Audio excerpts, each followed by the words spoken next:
আপনারা যদি ভালো করে শেষ 2 বছর হিন্দি ফিল্ম দেখে থাকেন তাহলে লক্ষ্য করে দেখবেন যে হিন্দি ফিল্মে একটা আরবান ফিল্ম এবং মাস ফিল্ম পুরোপুরি ডিভাইড হয়ে গেছে। এই বিষয়টা কিন্তু কিছু বছর আগে পর্যন্ত ছিল না, কিন্তু রিসেন্ট টাইমে এই ডিভাইডেশনটা আরো প্রকট হয়ে উঠেছে।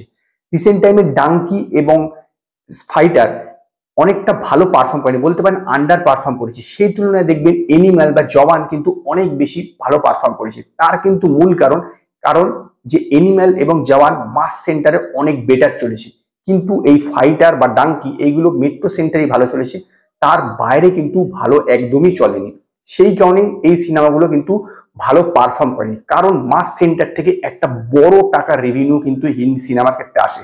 কারণ এখনো পর্যন্ত হিন্দি মানে সারা ভারতবর্ষে সিঙ্গেল স্ক্রিনের সংখ্যা কিন্তু বেশি মাল্টিপ্লেক্সের তুলনায়। হ্যাঁ, মানতে হবে মাল্টিপ্লেক্সের টিকিটের দাম বেশি, সেই জন্য সেখান থেকে হয়তো বেশি আসে, কিন্তু তথাপি সিঙ্গেল স্ক্রিনের কিন্তু সংখ্যা এখনো বেশি, কারণ এখনো মাস পিপলের সংখ্যা কিন্তু ক্লাস পিপলের চেয়ে অনেক বেশি, মানে মেট্রো সেন্টারের থেকে মাস পিপলের সংখ্যা এখনো কিন্তু অনেক বেশি।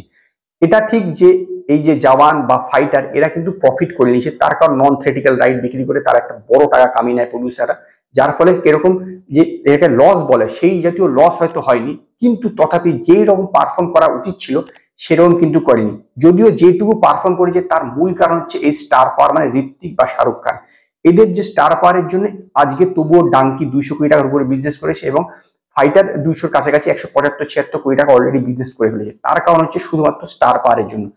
এইটা নয় যে কন্টেন্টের জন্য কিন্তু এই যে এতটা পারফর্ম করেছে সেটা কিন্তু আদৌ নয়। এবং এই যে বিষয়টা, এই যে মাস এবং ক্লাসের যে ডিফারেন্সটা, সেটা কিন্তু রিসেন্ট টাইমে খুব মারাত্মক মাত্রায় প্রকট হয়ে উঠেছে। সেটা স্পষ্টই বোঝা যাচ্ছে যে যে সিনেমাটা ক্লাসরা পছন্দ করছে সেই সিনেমাটা পুরোপুরি মাসরা মুখ ফিরিয়ে নিচ্ছে, এবং যেটা মাসরা পছন্দ করছে সেটা কিন্তু আবার ক্লাসরা পছন্দ করছে। যেমন ধরুন এনিম্যাল সিনেমাটা, যেটা সেরকম সিঙ্গেল স্ক্রিনও চলেছে, সেরকম আবার আপনার মাল্টিপ্লেক্সও চলে। জওয়ান সিনেমাটা সিঙ্গেল স্ক্রিনও চলেছে আর মাল্টিপ্লেক্সও চলে, দু জায়গায় পছন্দ করছে, কিন্তু যেটা ক্লাসরা পছন্দ করছে সেটা কিন্তু শুধু মাসরা পছন্দ করছে না। যে জিনিসটা মাসরা মুখ ফিরিয়ে নিচ্ছে সেটাতে কিন্তু শুধুমাত্র মেট্রো জায়গাতেই সীমাবদ্ধ থেকে যাচ্ছে। রাইটারদের কিন্তু এই বিষয়ে ভাবতে হবে, কারণ মেট্রোর বাইরে গিয়েও যে একটা অডিয়েন্স আছে সেটা যদি না ভাবে, তাহলে হিন্দি সিনেমার কিন্তু এই যে আন্ডার পারফর্ম করা, মানে যে প্রবণতা দেখা যাচ্ছে ধীরে ধীরে বড় বড় সিনেমা আন্ডার পারফর্ম করছে, সেইটা কিন্তু ধীরে ধীরে আরো বৃদ্ধি পাবে। তার কারণ হচ্ছে মাস অডিয়েন্সের কথা না ভেবে কোনো কন্টেন্ট না লিখলে তাহলে কিন্তু এই জাতীয় সমস্যা আসবে। 70 বা 80-র দশকে কিন্তু এই জাতীয় কখনো হয়নি। ইভেন তখন এরকম হতো যে প্রথমে কোনো বড় বড় সেন্টারগুলোতে সিনেমাটা রিলিজ করছে, তারপর সেখান থেকে উঠে যাওয়ার পরে ছোট ছোট সেন্টারগুলোতে যেত এবং সেখানেও কিন্তু বিশাল পারফর্ম করতো, এবং ইভেন 10 বছর পরও যখন সেখানে রিলিজ করতো সেখানেও কিন্তু ভালো পারফর্ম করতো। তার কারণ হচ্ছে তখন মাস এবং ক্লাসের মধ্যে এই জাতীয় মারাত্মক দ্বন্দ্বটা ছিল না, এবং যারা রাইটার ছিলেন বা যারা ডাইরেক্টর ছিলেন তারা কিন্তু সবাই কথা ভেবে, বলতে পারেন ইন্ডিয়ান অডিয়েন্সের কথা ভেবে সিনেমা বানাতো। সেখানে কিন্তু এখন শুধুমাত্র মেট্রো ওরিয়েন্টেড সিনেমা বানানোর একটা প্রবণতা দেখা যাচ্ছে।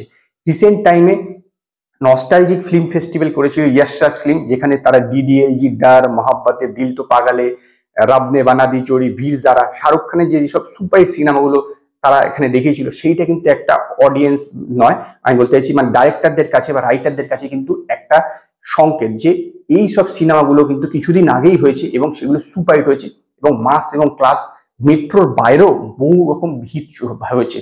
তার কারণ মেট্রোর বাইরেও যে লোকগুলো থাকে বা মাস অডিয়েন্স, তারা কিন্তু এই সিনেমাগুলোকে পছন্দ করেছিল। তো এইটা এখন সমস্ত রাইটারদের বা ডাইরেক্টরদের প্রয়োজন যে এরকম কন্টেন্টের উপর জোর দেওয়া বা এরকম জাতীয় সিনেমা বানানো যেটা সবার চোখে উপভোগ্য হবে এবং সমস্ত মানে ইন্ডিয়ান অডিয়েন্স তাকে পছন্দ করবে। তো এই ছিল আমার মতামত যে হিন্দি সিনেমা কিভাবে নিজের পরিবর্তন করতে পারে।